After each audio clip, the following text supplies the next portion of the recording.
नमस्कार दोस्तों। हमारे देश के आज़ादी का 75 साल पूरा होने वाला है। 75 साल पहले जो लोगों को आज़ादी चाहिए था, इनमें से अधिकतर लोग आज हमारे साथ मौजूद नहीं हैं। वो लोग इस दुनिया को अलविदा कर चुके हैं। 75 साल की आज़ादी में हमने सिर्फ आज़ादी को भोग किया है, उसका आनंद उठाया है। तो चलिए आज थोड़ा पीछे जाते हैं और सोचते हैं कि आज़ादी हमको क्यों चाहिए था और क्यों ब्रिटिश के शासनकाल में हम लोग को आज़ादी का ज़रूरत पड़ा। आज इसी विषय में कुछ बातें, कुछ सोच मैं आप लोग के साथ साझा करने वाला हूँ, शेयर करने वाला हूँ। तो इसलिए आप लोग से अनुरोध है कि इस वीडियो का अंत तक देखिए। कुछ गलतियाँ भी हो सकती है, आप लोग कमेंट बॉक्स में आके हमें बताइए और एक बेहतर वीडियो बनाने का प्रेरणा दीजिए। और अच्छा लगे तो तारीफ कीजिए ताकि हमारा हौसला और बुलंद हो जाए। तो चलिए दोस्तों, ये सोच की शुरुआत करते हैं। भारत का इतिहास कब शुरू हुआ है, इसका सटीक तथ्य वितर्कित है, तार्किक है। इसलिए हम लोग आज से 6000 साल पहले जाते हैं। लगभग 6000 साल पहले सिंधु घाटी सभ्यता का प्रारंभ हुआ था।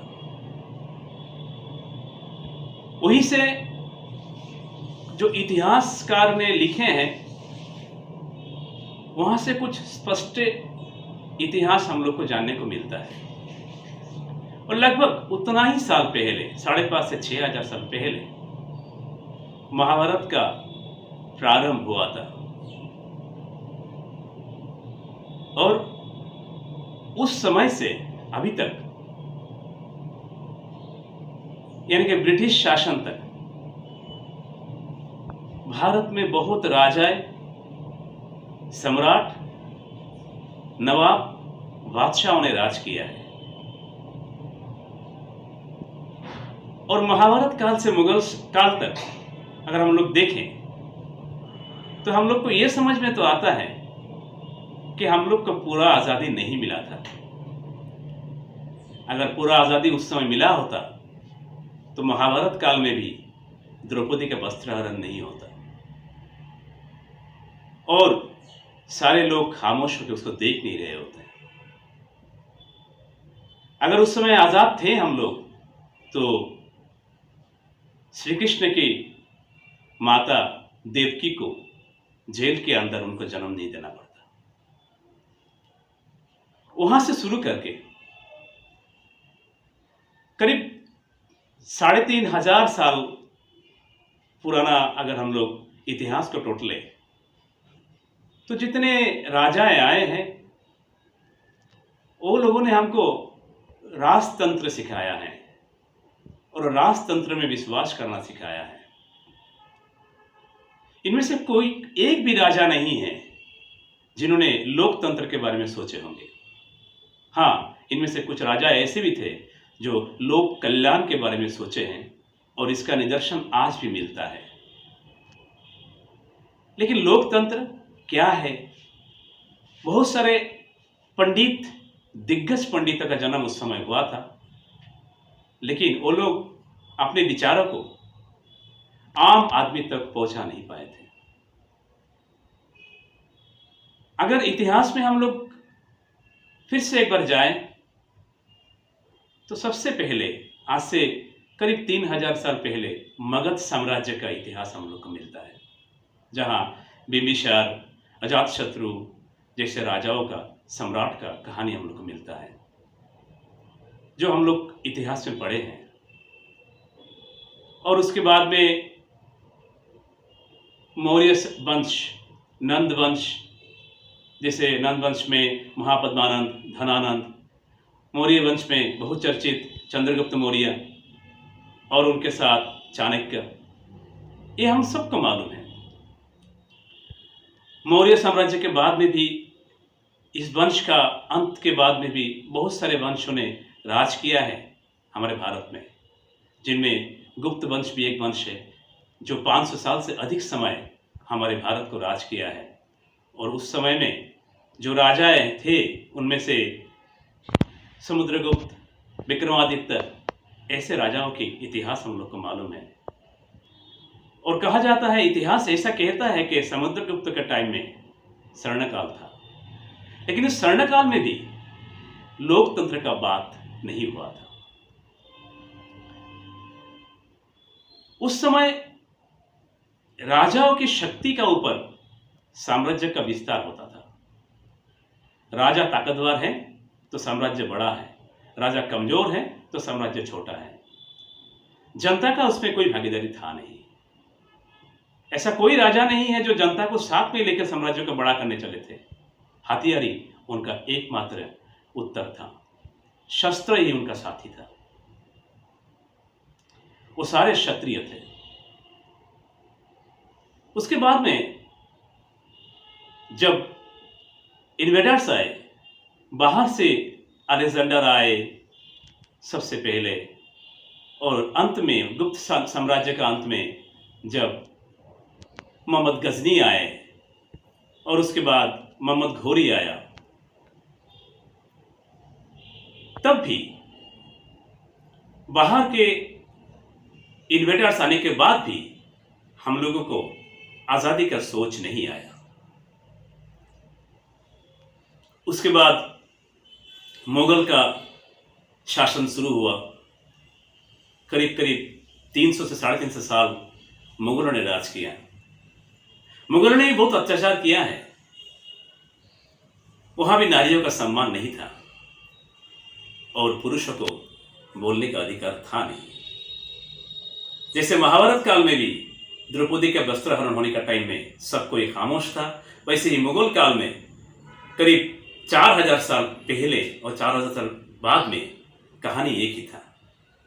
किसी को ये ध्यान में नहीं आया कि हमें एक आजाद भारत चाहिए। तो ऐसा क्या हुआ कि ब्रिटिश आने के बाद में हम लोग को एक आजाद भारत का सोच समझ में आया।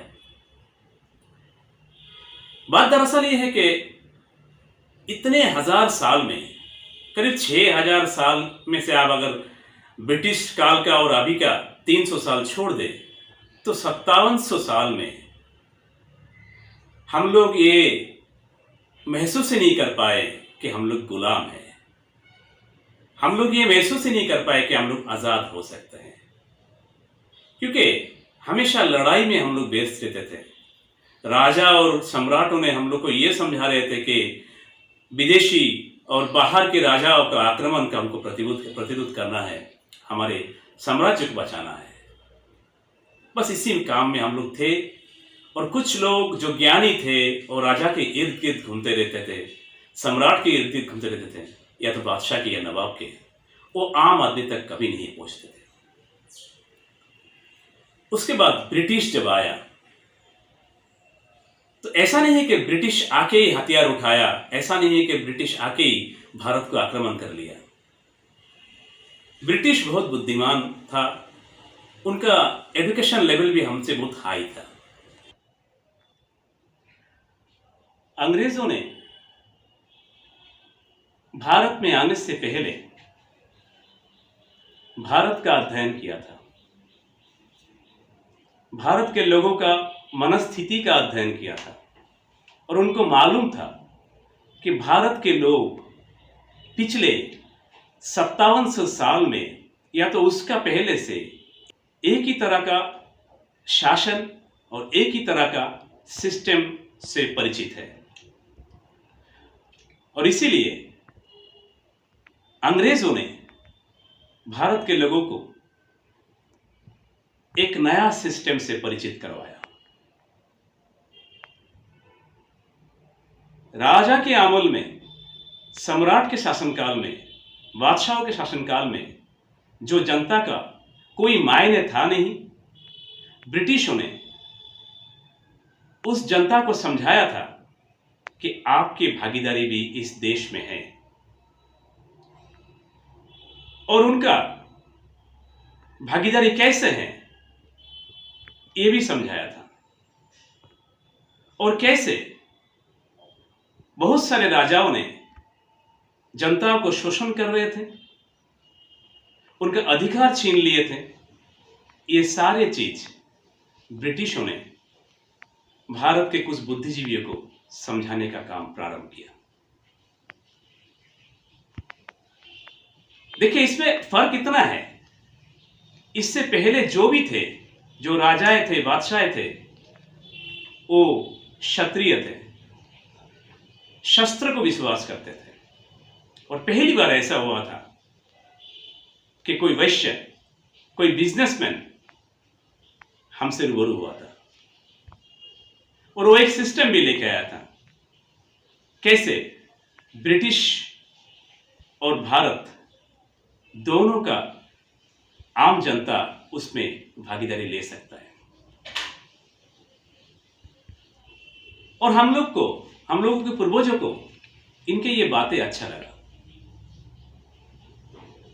और ऐसा हुआ भी कि ब्रिटिशों ने बहुत सारे जो सिस्टम है, जो कुसंस्कार है, उसको